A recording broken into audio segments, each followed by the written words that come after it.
Gonzalo Castillo. J'habite à Novela de Albarracín, dans la Sierra de Albarracín, qui fait partie des Montes Universal. Je vis ici depuis presque 14 ans, 13 ans et demi. Et ils vont me sortir par les pieds parce que j'aime cette région. J'aime cette région. Je pense que c'est un endroit spectaculaire, merveilleux. Et j'aimerais que les gens sachent à quel point il est bon de vivre à la campagne et à quel point il est merveilleux, comme c'est merveilleux d'être entouré par la nature.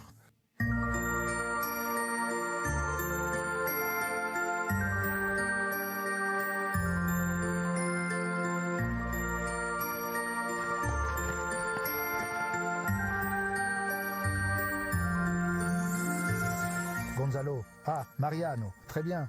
Comment allez-vous? Comment allez-vous? Très bien. Ici, nous regardons l'arbre d'Estelle. Quelques pins sauvages que nous avons ici dans cette région, hein?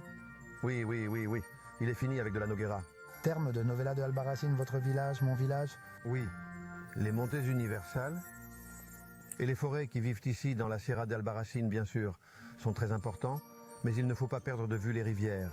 Oui, non, il ne faut rien perdre de vue car nous sommes dans la zone où est générée la plus grande partie de l'eau de la péninsule ibérique, des deux côtés. C'est la source des fleuves qui se jettent dans la Méditerranée et des fleuves qui se jettent dans l'Atlantique. Le plus important est le Tager, le Padre Tagus, que l'on voit dans cette structure construite dans les années 70 lorsqu'on se rend à la source. Et puis, le fleuve Cabriel, le bassin méditerranéen, puis le fleuve Guadalaviar, qui finit par être transformé. Enfin, la rivière Júcar, qui prend également sa source dans les Montes Universal.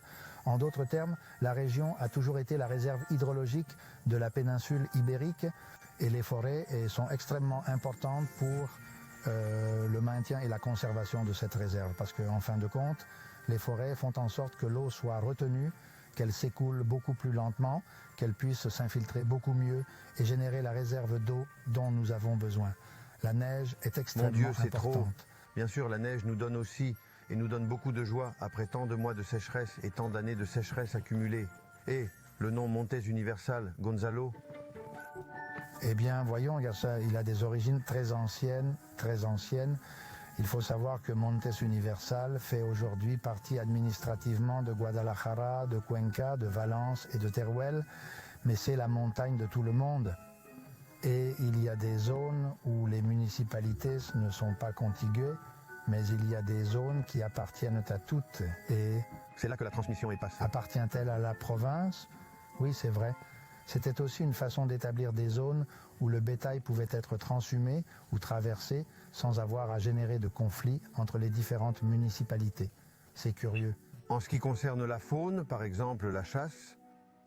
Ici, dans les Montes Universal, nous avons une réserve de chasse appelée Montes Universal. Une réserve de chasse assez vaste où le cerf a été réintroduit et actuellement, en plus du cerf, nous avons des chevreuils, des daims, des bouquetins qui nous viennent de la région du Maître, des sangliers, du gibier sauvage. Nous avons beaucoup d'espèces sauvages, beaucoup de choses. Nous ne savons pas encore si le loup est arrivé, mais nous pensons qu'il ne tardera pas à arriver.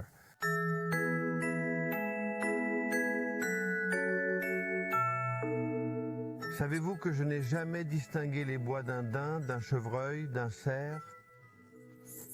Eh bien, je t'ai apporté une corde à cerf, une corde à chevreuil pour que tu puisses... Je veux dire que vous l'avez préparé vous-même.